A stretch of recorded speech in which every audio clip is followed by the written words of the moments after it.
Fear is an emotion that is induced when the brain feels under threat. It causes a change in the brain which can trigger change in behaviour, such as the response of fight, flight or freeze. It's your brain's response to a perception of danger which leads to one of the three responses named before. We talked to two psychologists working under the NHS, and these are their answers to what they believe fear is. Fear, I guess, is a mental and a physical reaction to something that someone is perceiving as a threat.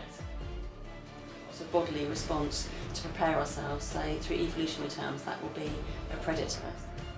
This fight or flight mode where you might get all these physical symptoms like your heart racing and jelly legs and feeling like you need to go to the toilet. Moving more quickly, we'll get muscle energy going to our muscles, which might be tingling, might get butterflies as energy goes away from our sort of digestive system.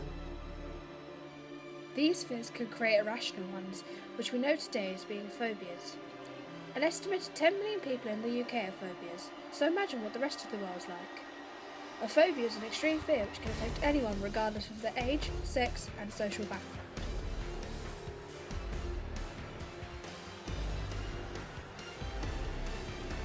Looking at this diagram of the human brain, each of the separate parts of the brain work together to trigger the emotion of fear.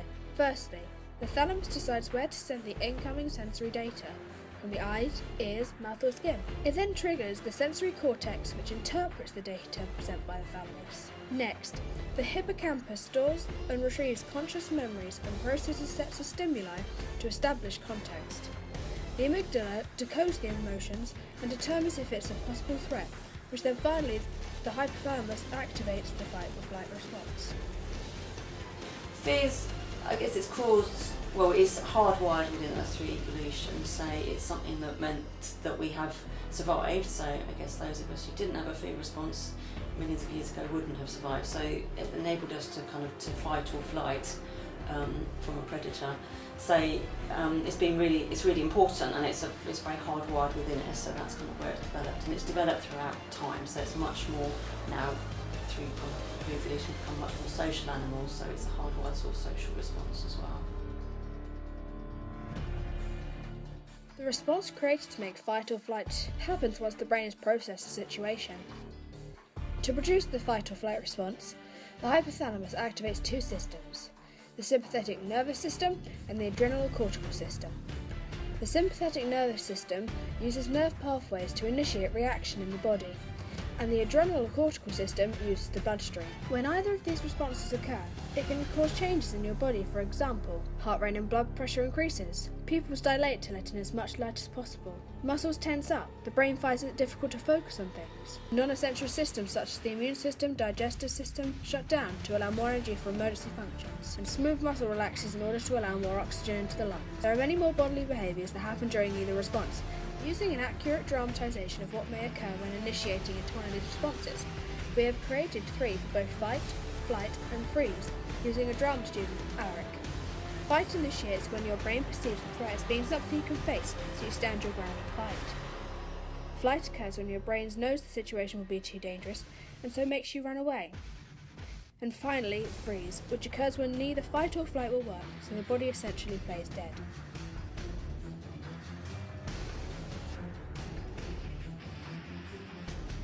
From the fear of clowns to the fear of the colour yellow, thousands of phobias sufferers are tormented by the most unusual things. As babies, we were all born with the same two fears, and these fears stay deeply decoded in our DNA. These are the fears of loud noises and the fear of falling. But as evolution has moved on, some fears we just don't need anymore, because we have found new ways of dealing with them, such as the fear of predators from the Stone Age and before. We no longer need to be afraid of being killed or eaten, as we now live in a large civilization where these are no longer a threat. Instead, other social fears are now created, which is where many of these unusual new phobias have sprung from. Oldest brain, it's a very hardwired threat response to a predator, and then as our brains developed and became social animals, then yes, it's very much a response to social situations about needing to be part of a social group. So it's very easy for us to get a threat response to being left out by our friends or being left out by a social group. So through evolution it's kind of developed. So, instead, our brains trick us into creating newer and more unusual fears and phobias, some which genuinely scare us, or some that are associated with things that we feel we should fear.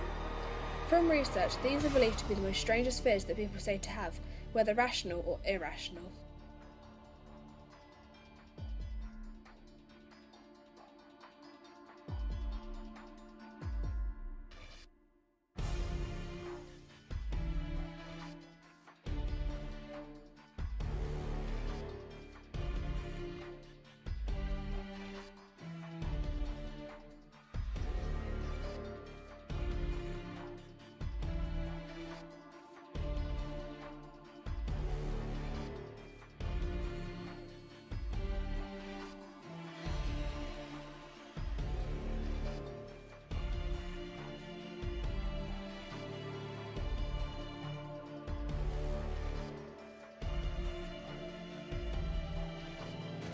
Often when someone has a bit of an unusual one, you kind of think in your own mind as a therapist, is this coming from somewhere? Like, is there a particular trauma? Is there something that happened that, you know, it might have been in the background, it might have been completely not something that they'd be aware of, but actually they then associate that in their mind because, you know, trauma memories can be very strong.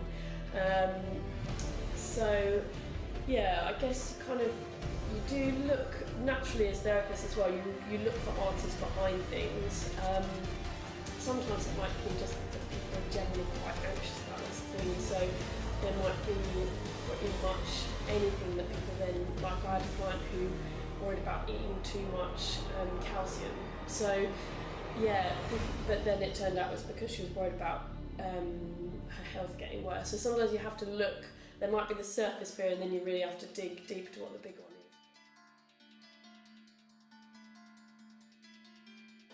Having some fear is a really important response. I think fear is something which does protect us, I think, from taking risks and doing things which are very dangerous. To be absolutely fearless would probably mean that we did some things that were quite dangerous, so I think probably being totally fearless would be unhelpful. Fear can also be a motivational factor, as in situations when we ask people what they hate or why they are willing to kill or die, it's because of fear.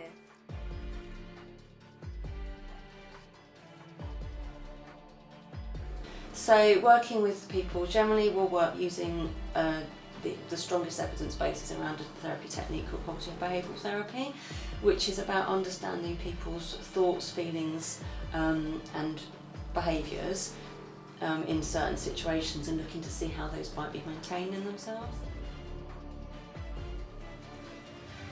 In addition, new ways as technology has developed has created better ways of psychologists being able to deal with people's fears. A new piece of research suggests the use of virtual reality, which is already being used in gaming, can be used to treat people with strong phobias. They are faced with their fear and made to repeat it until they have found a way of dealing with it or become almost used to the repetition of their fear. However, this is not always so and cannot be used on most people, as this can make the fear worse than better, which is when other psychologist techniques can be used.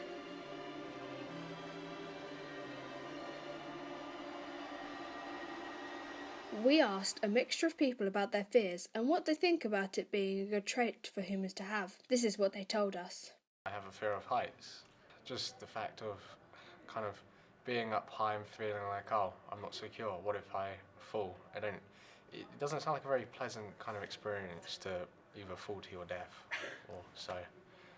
In some way, I think it can kind of keep you away from danger, but at the same time it can kind of hold you back.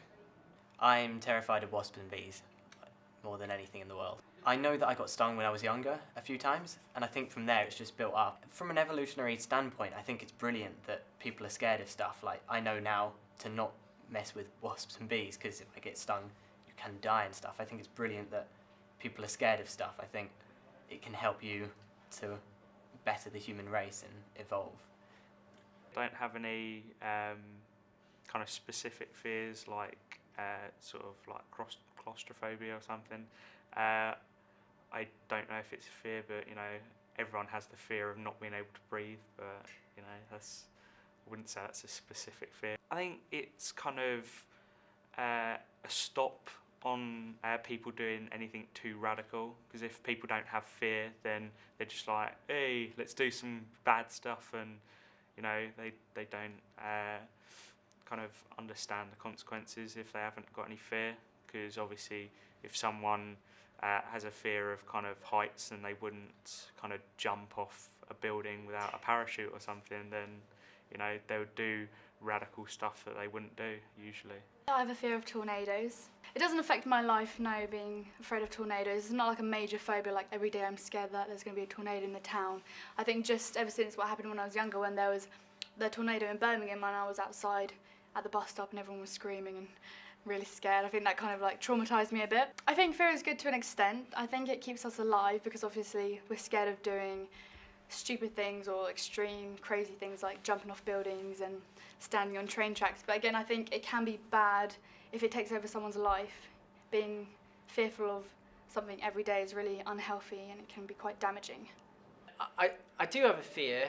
It's not an irrational fear. Well, it is actually, because it's ghosts, which and like poltergeists and that kind of thing. I fear anything that I can't control, and anything that is kind of terrestrial of this earth. I feel as though I've got a handle over. I can do something about it. But when it comes to ghosts and demons and possession, forget about it. I can't do anything about it. So I'm irrationally scared of that. I think you learn to conquer them a little bit. You have coping mechanisms, and I'm not suggesting that I was scared from really scared as an early age, and I've finally sort of literally battled my demons, as it were.